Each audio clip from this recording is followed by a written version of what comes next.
Buenas, bienvenidos de nuevo a todos. Recordar que las preguntas se harán al final de la última ponencia. Recordar que pueden hacerlo a través de la web de las jornadas, en el apartado de preguntas. Y vamos a continuar con las ponencias. La siguiente ponencia es de Miguel Ángel Quevedo Muñoz, es veterinario del Zoobotánico de Jerez. Y a continuación nos hablará sobre los proyectos EEPS, que son proyectos de reproducción de especies amenazadas en el Zoobotánico de Jerez. Gracias. Buenos días. En primer lugar, muchas gracias al Cabildo, muchas gracias a la organización de esta jornada, al grupo, al equipo de Centro de Recuperación de la Taonilla y a vosotros, de luego, muchísimas gracias. Y es estimulante veros aquí porque realmente el tema de la biodiversidad es una cosa que cuando hablas con tus amigos no hay mucha conciencia social, ¿no? Y realmente cuando le dices que tú te dedicas a criar en cautividad especies en peligro, te miran como raro, ¿no? Y te preguntan, bueno, ¿y por qué no crías cerdo ibérico para hacer jamones, ¿no? O sea, realmente hay mucha gente que todavía cuestiona por qué trabajamos con especies en peligro. Pero bueno, al margen de eso, ya os digo, muchas gracias y muy estimulante que haya gente interesada en el tema de la biodiversidad.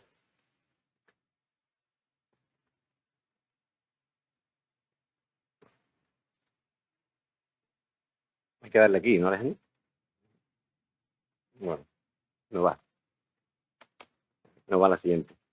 Bueno, pues el Zoo de Jerez es un zoo municipal, pequeñito, es 100% municipal, no tenemos financiación ni ayuda externa y yo siempre digo que somos un zoo pobre, hay que darle muy fuerte, ¿vale?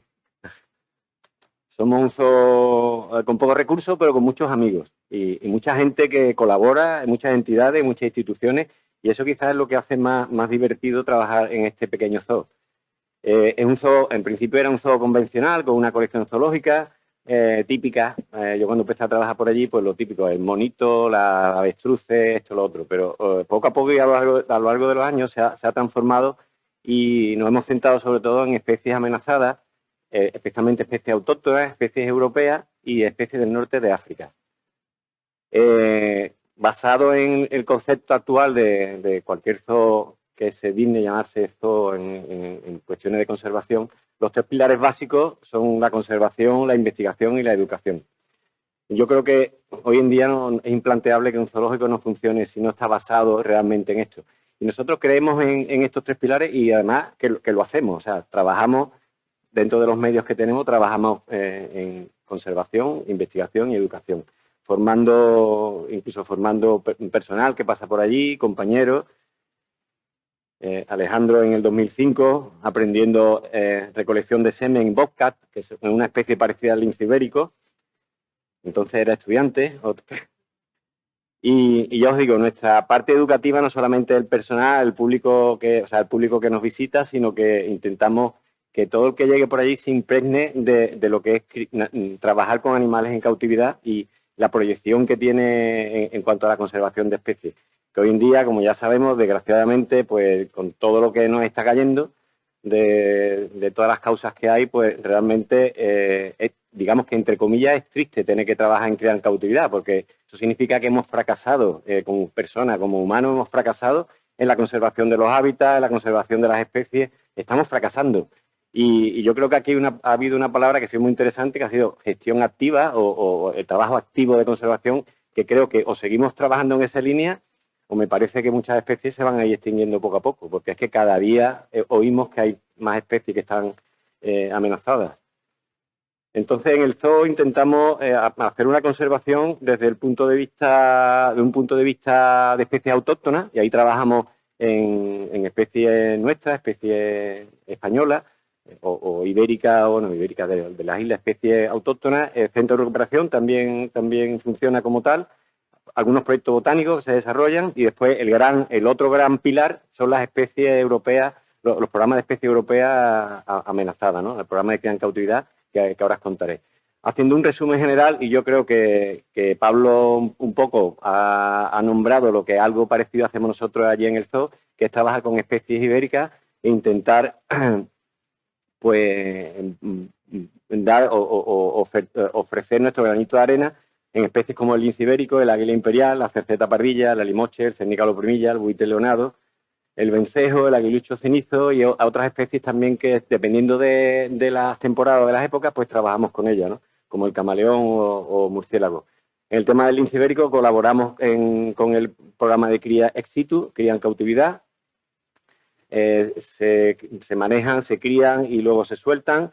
Aquí está mi compañero Luis Flores, que trabajó con nosotros durante una temporada y después de estar 15 años trabajando con nosotros, decidió irse a República Democrática del Congo, donde ahora trabaja en un centro de recuperación y un santuario de chimpancés.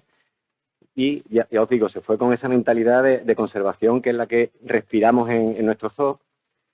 Y, bueno, el tema de cría en cautividad del lince y su suelta, el águila imperial, donde cada año pasan algunos pollos procedentes de otros nidos de otras partes de la península para la reintroducción en la provincia de Cádiz, la cría en cautividad del alimoche. Tenemos una pareja que cada año saca un pollo, no falla ni uno, y saca un pollo y estos pollos se ofrecen a diferentes programas de reintroducción.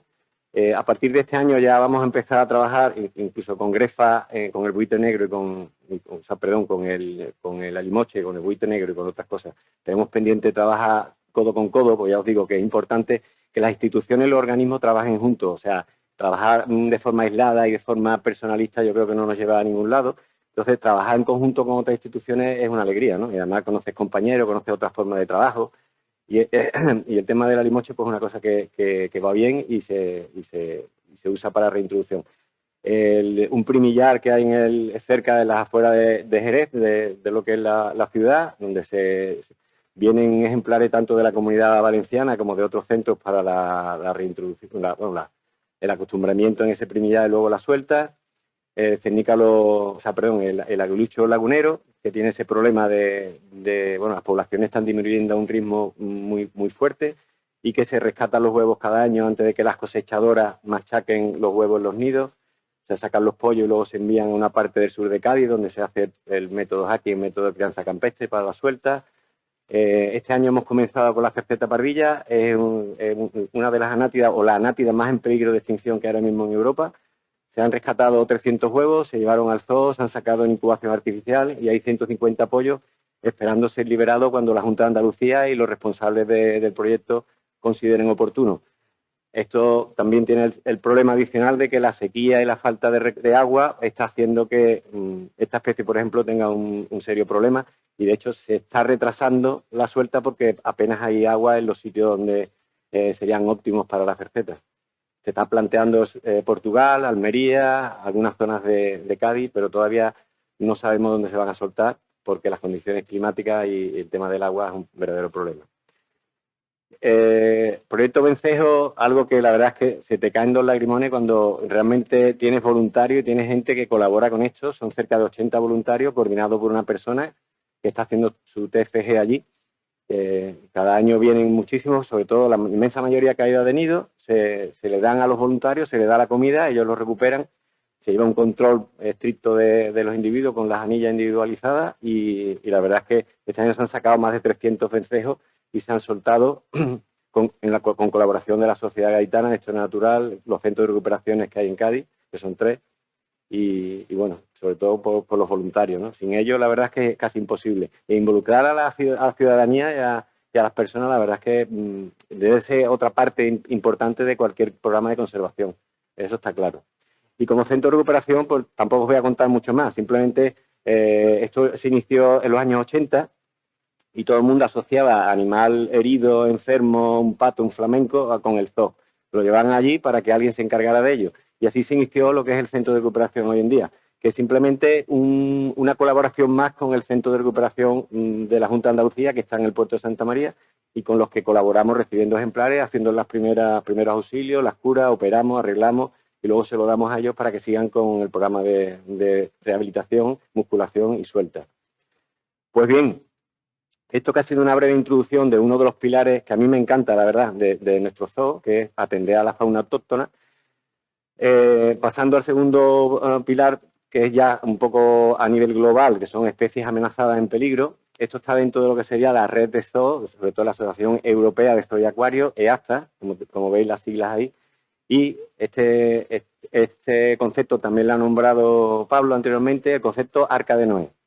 está claro que estamos viviendo un periodo crítico en cuanto a extinción de especies y que no hay hábitat o hay una serie de problemas en la naturaleza que está haciendo que, bueno, que realmente hay especies que probablemente no puedan vivir o en el futuro quizás las veamos solamente en cautividad o quizás las veamos haciendo un cercado en una parte del terreno donde puedan vivir sin otros problemas. O sea, realmente quizás dentro de poco el mundo sea un gran zoo, donde haya instalaciones para chimpancés, instalaciones para gorila de montaña, instalaciones para lagartos gigantes, instalaciones para otras cosas. O sea, realmente te pone los pelos de punta pensar que, bueno, que estamos haciendo que muchas especies no tengan donde vivir. El mina de Bali, este pájaro blanco que hay aquí, que es tan bonito, en la isla de Bali prácticamente no quedan ni 100. O sea, se estima que unos 100 ejemplares y todos los programas de reintroducción que se están haciendo fracasan porque son capturados a los pocos días. O sea, la tradición a la captura de estos pájaros y a tenerlo en casa es tan grande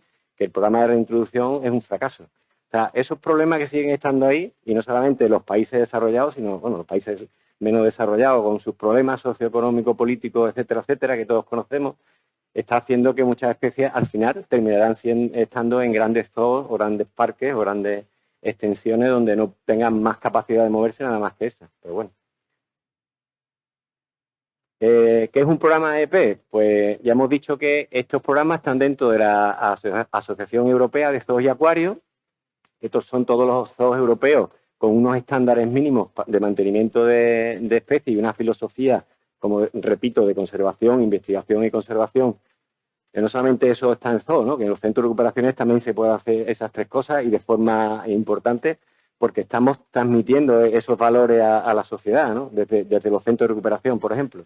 Pues esos zoos que están dentro de esta asociación, pues su objetivo básicamente es tener estas especies amenazadas, el concepto Arca de Noé, de forma sana y con poblaciones genéticamente viables. Es decir, lo único que hacemos es ese Arca de Noé, mantenerlos en cautividad con las mejores condiciones para que en cuanto haya se alineen los planetas, y en cuanto haya condiciones de poder poner en práctica un programa de reintroducción, pues hacerlo.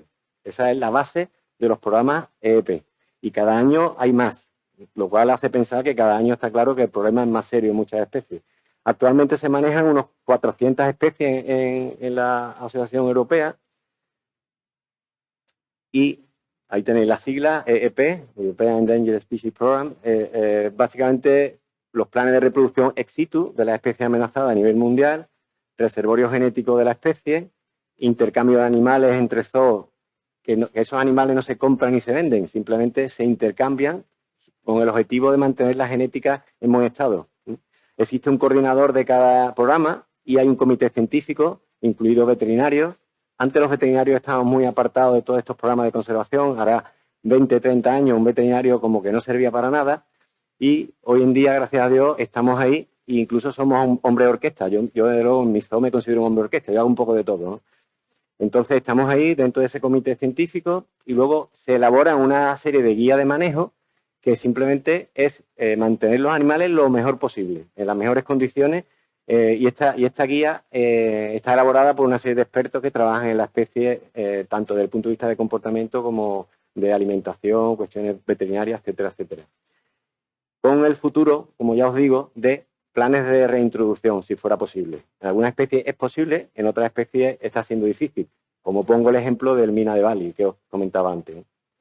Esta guía de manejo, ya os digo, trata muy a fondo todos los problemas, todos los detalles de comportamiento, nutrición, cuestiones veterinarias, o sea, cualquier cosa relacionada con un buen mantenimiento de la especie en cautividad está registrada en estos programas. No sé si conocéis zoos, yo sé que hay gente que no le gustan los zoos y otros que no quieren saber nada de él, pero os aseguro que hay zoos que cuidan y miman y tratan ciertas especies, o sea, las especies que mantienen en muy buenas condiciones. Como ya os digo, hombre, el futuro de todo esto está claro que es la alegría y lo que todo el mundo pretende, ¿no? La reintroducción. Esa palabra que ya cada vez es más frecuente. También se escucha otra parecida, el rewilding, que supongo que os sonará. Pero bueno, al fin y al cabo es a través de animales o que han nacido en cautividad o que se han traslocado de otro sitio, es volverlos a colocar en un sitio, en una zona de distribución que quizá no era la histórica apropiada, pero que reúne condiciones donde esa especie en el futuro puede vivir. Entonces se le da esa oportunidad a esa especie. A lo mejor el mina de Bali no tiene futuro en Bali, y a lo mejor hay que plantearse una reintroducción en otra isla de la parte del sureste asiático. No lo sé, digo como un ejemplo, ¿no? O sea, la UICN incluso se plantea programas de conservación introduciendo ejemplares donde no pueden ser introducidos en su zona de distribución histórica, porque la situación de algunas especies es crítica, realmente. Entonces, la reintroducción es una herramienta. En este caso es el ejemplo de la gacela dorca, con la que ha trabajado mucho. Nosotros trabajamos con ella, el Zoo de Barcelona trabaja con ella activamente, ha enviado ejemplares a Senegal, y Teresa Baiga, que está en la estación experimental de zonas áridas y en Almería, hace una labor estupenda como coordinadora, incluso es muy pesada y muy artible, y todo tiene que estar estupendo, la guía de manejo, toda la parte genética, nos mueve animales cada año. O sea, es un encanto de persona, pero hace su trabajo muy bien hecho. Y entonces mantiene una población en cautividad muy buena. Y se están liberando, bueno, hasta ahora se han estado liberando en Senegal, ahora ha parado, muchas veces por cuestiones económicas, pero estamos en ello, ¿no? El tema de la gacela dorca, igual que la gacela dama y el avestruz de cuello rojo que vivía en el norte de África, que se ha extinguido. Cuidado, bueno, yo hoy no vengo a hablar de veterinaria, como comprenderéis, no os voy a aburrir de temas veterinarios, pero sí voy a hacer un pequeño hincapié en que algunos proyectos de conservación han fracasado debido a enfermedades o problemas sanitarios relacionados con fallo o falta de veterinario. Y os pongo el ejemplo, cuando el oris de Arabia se reintrodujo o se empezaba a reintroducir, tuvieron un gran problema con la tuberculosis. El caballo de Preciabarski ha tenido problemas con la piroplasmosis, que es un parásito sanguíneo, en la reintroducción en Mongolia. El turón de patas negras en Estados Unidos ha tenido problemas de moquillo y de Yersinia, es una bacteria que transmite roedores. El mina de Bali ha tenido también enfermedades como la atoxoplasmosis, no la toxoplasmosis, sino la atoxoplasmosis, un parásito también que los mata a las crías. El cóndor de California sigue teniendo problemas con el tema del plumbismo, porque se come el plomo y se intoxica. La grulla trompetera ha tenido problemas con encefalitis equina y con tuberculosis aviar. Y los anfibios, no sé si os sonará, pero esto es de lo más famoso, la quitidiomicosis, un hongo que se está cargando a casi todos los anfibios del mundo. Y ya centrándonos en el Zoo de Jerez, pues como os digo, hemos ido seleccionando poco a poco las especies que queríamos y cada vez vamos eliminando especies que no tienen mucho sentido tener en cautividad, y nos estamos centrando en especies que realmente necesitan de esos cuidados y de esa cría en cautividad a la espera de una futura reintroducción. Y algunas se están poniendo en práctica. El quebrantahuesos se extinguió en Andalucía en el año 84, cuando yo estudiaba veterinaria. Hoy en día ya hay 4 o 5 parejas viviendo en Andalucía. El bisonte europeo se ha reintroducido en Polonia, en más sitios. Bueno, hay una serie de ejemplos que te hacen ver que realmente servimos todavía como pequeñas arcas de Noé para el futuro. Tenemos 45 especies de EEP, 28 mamíferos, 13 aves y 4 especies de reptiles. Algunas, por ejemplo, como la tortuga radiata de Madagascar, la lleva clara, porque probablemente eso se vea a la extinción. O sea, en Madagascar el futuro de la tortuga es impensable, porque cada vez las poblaciones van a menos, a pesar de que hay legislación, sigue habiendo mucho tráfico ilegal, y probablemente ya hay más tortugas fuera de Madagascar que allí. De hecho, en Mauricio se introdujo, pero bueno, de los problemas estos que hay de cada especie en cada sitio, ¿no? Y bueno, y ahora voy a pasar al ibis eremita como un ejemplo completo de lo que sería un EEP. O sea, como decíamos, el EEP mantiene esas especies como reservorio genético y sana, y ya por fin llega el momento de poder plantear lo que es la reintroducción. En este caso, en Cádiz, y ahora les explicaré por qué. Entonces, el proyecto eremita, que es así como le llamamos, os cuento un poco de la especie. Es una especie que se distribuía por la zona circunmediterránea, ¿vale? Vivía pues por Italia, Grecia, bueno, llega hasta Turquía, Jordania, Arabia Saudí, Yemen, después todo el norte de África, ¿vale? Egipto, bueno, todo lo que es la cuenca mediterránea, incluida España. Y poco a poco, pues, por caza ilegal, bueno, pesticidas, una serie de factores que se combinan para que la especie prácticamente se quede al borde de la extinción.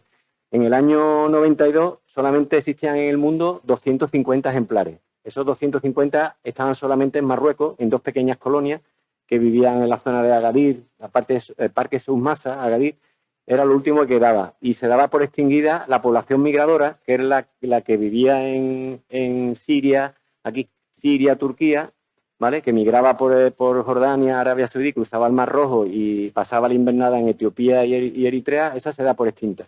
Aunque queda una población en semilibertad o en semicautividad en Birecik, en Turquía, como reservorio genético, si algún día se pudiera hacer algo. Pero con la guerra de Siria, con los problemas que hay allí en Medio Oriente, la cosa se pone muy difícil para reintroducción allí. Pero bueno, el ibis eremita en el 92 estuvo al borde de la extinción con 250 ejemplares. Cuando una especie llega a este límite, pues todos los organismos internacionales colaboran, la UICN, el gobierno marroquí, bueno, la RSPB, y entonces, como os digo, no sé cómo, pues nosotros, el director que estaba entonces, Manuel Barceló y yo, pues asistimos como pardillo a ver si podíamos ayudar, fíjate, el Zoo de Jerez, a ver si podía ayudar al ibis eremita. Entonces, asistimos a esa reunión. A mí se me quedaba grande, como podéis comprender. Yo al principio no sabía ni que era un animal en peligro de extinción, entonces se me quedaba grande, pero entonces se hablaba de que la conservación de esta especie pasaba o bien conservando, por supuesto, las últimas poblaciones o con programas de reintroducción. Esos eran los dos pilares básicos. Todo el mundo estaba de acuerdo que hay que conservar la población original, la de Marruecos, y así se hizo. SEO BirdLife ha estado trabajando con ellos, bueno, RSPB, SEO BirdLife, y se ha conseguido año a año conservar lo que queda, incluso han aumentado las poblaciones, pero luego el siguiente capítulo era la cría en cautividad y la reintroducción.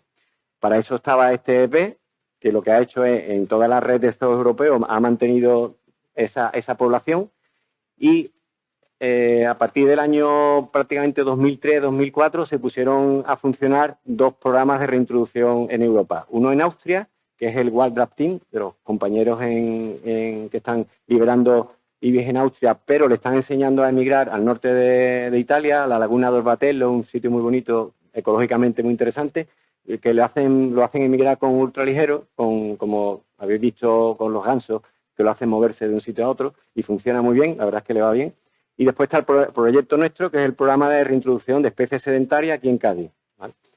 Una cosa paradójica es que en aquel tiempo que quedaban 250 ejemplares en libertad, en cautividad había más de 2.000. O sea, una cuestión paradójica. Por eso decía antes que muchas especies en el futuro no sabemos si solamente vivirán en cautividad o en sitios protegidos, muy protegidos.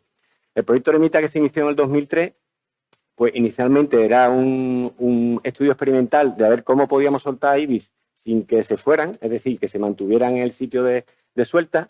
No funcionaba el método de crianza campestre, el método hacking, por lo tanto habría que ver de qué manera podíamos liberarlo para que se quedaran en el sitio de suelta.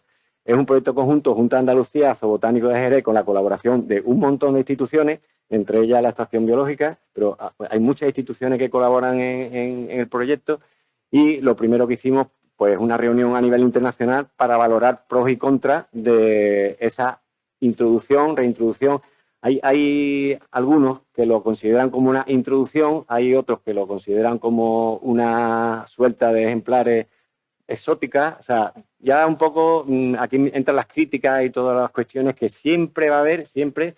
En el lince ocurrió del minuto 1, porque también hay temas personales y temas políticos. Bueno, lo típico de los líos estos, ¿no? De cuando te pones a trabajar con una especie en peligro. Entonces, para nosotros es una reintroducción, puesto que tenemos registro de la especie en la Edad Media, bueno, en 1600 y pico, en libros de cetrería, y se consideraba como una reintroducción de la especie aquí en Andalucía. Pues nos pusimos de acuerdo para ir por parte, y en resumen, todo el proyecto de reintroducción requiere un estudio previo de campo, valorar pros y contras, si las condiciones son adecuadas o no son adecuadas para la especie, el impacto que puede tener en otras especies silvestres, la gente de la zona cómo va a responder, si realmente van a ser bien aceptadas o no. Se hizo un programa intenso, importante de educación ambiental, básico desde luego. No puedes llegar allí y empezar a soltar ejemplares de lo que sea sin que la gente de la zona lo conozca, lógicamente. Se hizo un buen esfuerzo en tema educativo en ganaderos, agricultores, en los colegios, todavía hay niños que vienen al zoo y hay una canción, uno compuso una canción y todavía hay niños, bueno, niños ya con 25, que me cantan la canción de Libia Eremita cuando estaban en el colegio. O sea que tuvo su impronta también allí en la zona de Conil, Barbate, Zahara de los Atunes, esa zona de Cádiz que es tan bonita, ¿no? Y tan natural. Pues la parte educativa es básico, por supuesto, y la zona elegida, como os digo, es al sur de Cádiz, muy cerca del estrecho de Gibraltar, a 850, en línea recta, a 850 kilómetros de la última colonia de Ibis Eremita en Marruecos, lo cual eso también, hombre, andaba que pensar, porque en línea recta estamos a 850, y había quien cuestionaba que si los ibis que íbamos a soltar de cautividad en Cádiz pudieran cruzar el estrecho y llegar hasta Marruecos si iban a provocar algún tipo de impacto. Lógicamente, luego se vio que eso no ha ocurrido, aunque han pasado hasta el 2015-16 algunos registros de algunos animales que han cruzado el estrecho, pero no han tenido contacto ninguno con los pájaros marroquíes. Y no hay tampoco ahora mismo, no hay ninguna observación de ningún ejemplar nuestro, que están todos anillados, de ejemplares en otro sitio que no sea Cádiz, excepto en la época de dispersión juvenil, que a veces se ven en Extremadura, se ha visto en Ávila, en Sevilla. La mayoría de ellos o mueren por el camino o regresan otra vez al punto de suelta. Pues este es el sitio, que es una zona de Cádiz muy, muy bonita, donde estaba la antigua laguna de las Andas, una laguna que la Junta y hay una ONG que la quiere recuperar, un sitio básico para la migración de aves por el estrecho, una de las más grandes lagunas de Europa para la migración de aves. Se quiere restaurar porque en su día se desecó y ahora se quiere recuperar, y es una zona estupenda para la especie, con una pradera de hierba corta. Al ibis le gusta la hierba bajita, si es muy alta ya no está cómodo porque los predadores le pueden llegar. Entonces, una zona estupenda, con acantilados rocosos donde crían, una especie que cría en roca. Teníamos todos los condicionantes a favor para que la especie fuera bien. Se construyó un aviario en una zona militar que tenía esa cierta protección para el público en general, para que no fueran a molestar los pájaros, con un acantilado rocoso justo enfrente a unos 8 kilómetros, que es el acantilado de Barbate, justo aquí, que son unos cortados de casi 100 metros de altura, y ese aviario en esta zona militar, la idea es que fuéramos soltando ejemplares y al ver el acantilado pues fueran allí para empezar a criar en libertad. Esa fue la idea un poco del sitio, ¿no? Las dos metodologías básicas que usamos fue la crianza a mano, porque esto fue a raíz de unos compañeros de Austria que hicieron unos primeros estudios de impronta en el Instituto de Konrad Lorenz y vieron que realmente la impronta humana servía para establecer unos vínculos con el pájaro y que no se nos fuera. Pues la idea, ya os digo, el problema del principio era que no se nos fuera, que no se nos perdiera los individuos que íbamos a soltar en libertad. Y el otro gran grupo de aves es la integración de animales juveniles nacidos en zoos europeos que nos lo envían cada año y lo metemos dentro de un aviario durante un periodo de aclimatación hasta que pasan entre 4, 5, 6 semanas y ya están habituados un poco al ambiente y los liberamos y se unen con los que están en libertad. Pero el principio fue la crianza a mano de padres disfrazados, como habéis visto, con casco, camiseta negra, ese tipo de disfraz, por llamarlo de alguna manera, lo utilizamos para evitar la impronta humana. Lo que no queríamos es que ese ibis liberado en el medio se acercara a cualquier agricultor, a cualquier persona que no fuera con esa, digamos, esa disfraz, porque hay gente, sabéis que hay gente buena, hay gente mala, hay gente de todo. Entonces le podían dar un palo, le podían tirar una piedra, podían disparar, cualquier cosa. Y de hecho funcionó muy bien. Los animales respondían perfectamente a los padres adoptivos. Cuando campeábamos fuera del aviario, los animales seguían a los padres adoptivos que le enseñaban sitios de beber agua, sitios de comida. La verdad es que fue una experiencia muy, muy bonita. Había una digamos, relación entre los padres adoptivos y los pájaros. Alejandro tuvo la oportunidad también de ser papá adoptivo y gracias a eso, esos animales se fueron aclimatando y se fueron quedando y reconociendo el terreno donde comían y vivían con la vaca retinta, con la gente de la zona, los ganaderos. O sea que prácticamente resultó un éxito y los animales que soltábamos se iban quedando allí en la zona de suelta. Fue también que, porque claro, el proyecto experimental incluía recuperar todos los animales, porque los manejábamos con casco y camiseta, recuperar los ejemplares o no. Pero ya llegó un momento en que la población de Marruecos no iba bien La experiencia de suelta pues había sido muy positiva, no había habido ningún impacto negativo que viéramos, y se planteó en una de las reuniones internacionales que seguíamos haciendo sobre la especie, ya que estaba tan amenazada, en Arabia Saudí, pues se llegó a la conclusión de que el programa pasaba de ser experimental a se planteó ya lo que es la reintroducción oficial, ya respaldada por el Ministerio de Medio Ambiente. Y tanto la Junta de Andalucía como el Ministerio ya consideran al IBIX como un programa de reintroducción, y cada año, porque ya el tema de la técnica de crianza a mano la hemos abandonado, ya eso ya no lo hacemos, ya hay un grupo suficientemente grande en libertad para que empiecen a ser autosuficientes, no suficientemente grande como para que ya suba la curva y ya se mantenga, sino que recibimos y necesitamos recibir algunos ejemplares anuales y liberarlos en el aviario, un nuevo aviario de suelta que hemos colocado en una de las principales zonas de campeo de los IBIX. Y como veis, el programa EEP funciona y de forma gratuita, cada año, muchos de los zoos, casi 30, no todos a la vez, normalmente soltamos unos 35 40 IBIX al año. Diferentes zoos europeos dentro de ese EEP, dentro de esa red de zoos que trabajan con la especie, nos envían una serie de ejemplares, nosotros lo dejamos en el aviario durante 4 o 5 semanas y luego los liberamos. Todos van con anillas, tanto anilla para lectura a distancia como la metálica, y algunos, no todos, pero algunos de ellos también van con sus transmisores para hacer el seguimiento. La población se ha quedado prácticamente a unos 50 kilómetros del radio de suelta. Este sería el aviario cerca de Vejer de la Frontera.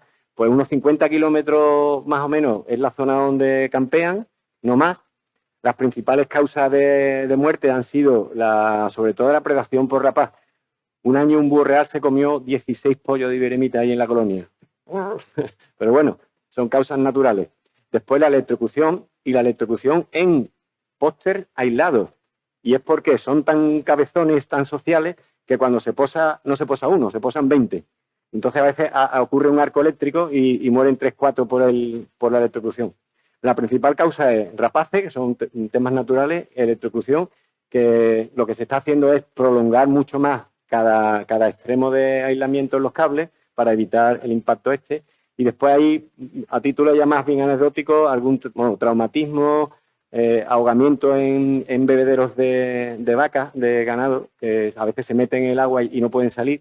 Y los ganaderos lo que han hecho, están haciendo, metiendo una serie de palos para que el animal pueda subir. Como os digo, a los ganaderos les cae bien esta especie, no les supone ningún problema. Bueno, esto es una de las sueltas que hacemos. Ahora mismo hay 17 ejemplares en este aviario, y el día 9-10 de noviembre se suelta este primer grupo de aves que tenemos allí. En enero o febrero mandan más ejemplares de zoos europeos y la siguiente suelta será en marzo. Que va a venir un equipo del zoo de Ostrava, de la República Checa, a grabar.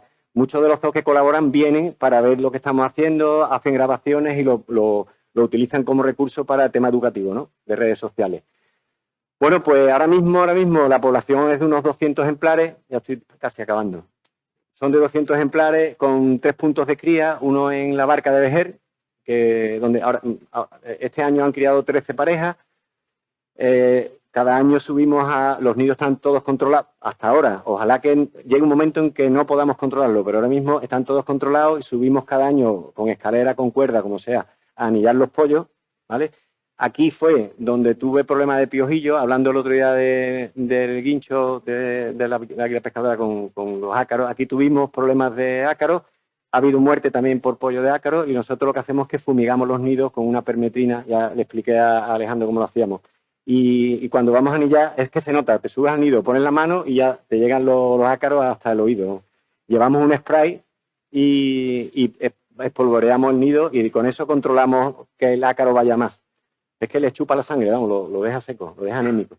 La torre de Castignovo en Conil es otro punto donde hay 13 parejas ahora mismo, y en el acantilado de Barbate, que allí reciben muchas molestias, o bien de halcón peregrino, de gaviota, allí hay muchas molestias, solamente hay 2 parejas, pero no han producido pollo. Son 2 nidos formados por 2 hembras.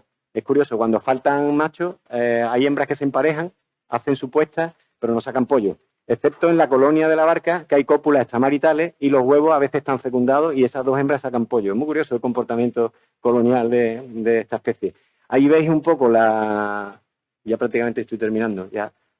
Ahí veis un poco la dinámica que ha seguido la población. Aquí tenemos el bajón que nos produjo el búho real en el año 17, pero que la tendencia tanto de volandero, de los pollos que vuelan de nido, como de la población en general, está poco a poco increciendo, va hacia arriba. Calculamos que en un par de años, 2 años, 3 de suelta, será suficiente. Cuando consigamos 35 nidos en libertad, 35 parejas productoras en libertad, prácticamente habremos conseguido más o menos ya que la población sea ya autosuficiente.